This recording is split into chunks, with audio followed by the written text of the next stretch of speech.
We have reached the moment in our World War II unit which requires that we do the important work of understanding the Holocaust. We have talked a lot about Hitler's rise to power and how he took a position with no actual power and used the power of propaganda and fear-mongering to convince the government and the people of Germany to give him their power.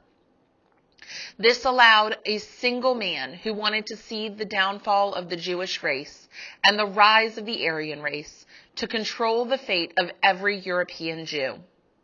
Today's lesson is serious, and it is important to reflect on how this happened, as well as the power one person, good or bad, can have on global society. As you are listening and taking notes, focus on the following essential question. How did the Holocaust cause widespread devastation throughout Europe? The Holocaust, one of the darkest moments in world history, was the genocide of European Jews during World War II. Genocide is the intentional killing of a specific race, nationality, or ethnic group, and Nazi Germany was responsible for systematically murdering more than 6 million Jews across all of German-occupied countries. This amounted to approximately 2/3 of the entire European Jewish population. To put this into perspective, in 1933, 60% of all Jews worldwide lived in Europe. By 1950, 51% of all Jews worldwide lived in the Americas, and this is not because they all moved. But how did we get to this point? What is the ideology or belief system behind the decimation of the Jewish population? Adolf Hitler, the Nazi Party, and anti-Semites across Europe believed that all Jews were evil, regardless of their origin, occupation, or level of education. Simply being born Jewish was a problem, and one didn't have to practice Judaism to be deemed Jewish. In fact, this idea stems from the United States one-drop rule regarding race, and Nazi Germany extended this idea to mean that having at least one Jewish grandparent made a person Jewish in the eyes of the law. Nazis believed in Aryan supremacy. This meant that people with blonde hair, blue eyes, and fair skin were more pure than anyone else because it was evident that they had very strong white lineage.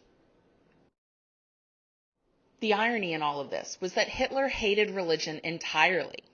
He wasn't advocating for the decimation of the Jewish population because of their religious beliefs, nor was he working for a Christian state. Hitler and many other dictators detested religion because they believed it controls people's minds and actions, making them weak and confused. A religious person of any faith is more likely to push back against a government leader if they believe his actions violate their faith. Dictators like Hitler couldn't tolerate this because they wanted people's total and undying loyalty. So what was it about Jews specifically then that Hitler hated so much if it wasn't their religious beliefs? First, he blamed Jews for Germany's loss of World War I. He believed and spread messaging that caused others to believe that if they had just continued fighting, the Central Powers would have come out victorious. Instead, he believed that Jewish people in power were colluding with global powers, including Germany, to create weak governments. We can see in this Nazi propaganda that Jews are being depicted as traitors, stabbing German soldiers in the back. As a result, Hitler became obsessed with finding the most pure or perfect race. To encourage the expansion of the Aryan race, Hitler's government gave money to white families upon marriage, and more money the more children they had. He also used his power to create laws to sterilize what he considered lesser races. This would mean that they could no longer have children, and if successful, other races would cease to exist in a few generations. Lastly, the Nazi government participated in medical experimentation on Jews, as well as other races and people with disabilities. in an attempt to prove his delusional beliefs.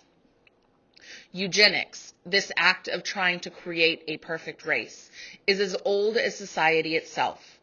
We have seen it throughout history, including in the United States, but this was the most horrifically successful attempt that we have seen yet. Among the laws that were created were the Nuremberg laws. In this untranslated image, you can see the illustrations showing how Jewish ethnicity was determined and was intended to segregate Jews from the rest of society. These laws took citizenship away from German Jews, banned the marriage of Jews and Germans, prohibited Jews from holding office or voting, changed their names to easily identifiable Jewish names, and banned Jews from practicing law, medicine, or operating businesses. This segregation and encouragement of the mistreatment of the Jewish community led to Kristallnacht, also known as the Night of Broken Glass. It was a violent event that took place in Germany in November of 1938. During Kristallnacht, Jewish homes, businesses, and synagogues were attacked and destroyed by the Nazis. This event marked a significant escalation in the persecution of Jewish people leading up to the Holocaust. In a single night, 90 Jews were killed, hundreds were injured, and thousands terrorized. During the attack, the police were forbidden from interfering to help the Jews. In total, over 7,500 businesses were destroyed, along with 180 synagogues, and the Gestapo arrested 20,000 wealthy Jews for no crime other than being Jewish. Through the first few years of the war, all was well and good for the Nazi regime until the United States entered. To this point, the Axis powers had steadily gained more control and more land. The entrance of the United States was a problem for Hitler, though, because the Allies gained significant resources and momentum. So 15 Nazi leaders met to decide what the final solution would be for the remaining Jews in Europe. Concentration camps were established for healthy individuals who could work as slaves until they simply died. For the elderly, sick, and young, extermination chambers were created to kill them. The first camps opened in 1933 for political opponents of the Nazi Party, but expanded to house Europe's Jewish population. Auschwitz was the deadliest camp of them all.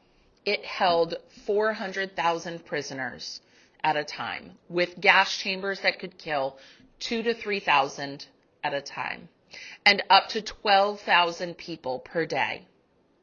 Over the course of several years, 1 to 4 million Jews died here, and over 90% of those who were killed were Jewish. Beginning in 1945, once the Allied powers had all but secured victory, they began to liberate these camps. The Soviet Union liberated Auschwitz in January 1945, as well as Baltic and Polish camps.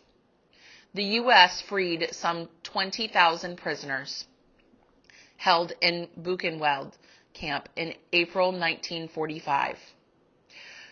Great Britain liberated multiple camps in northern Germany.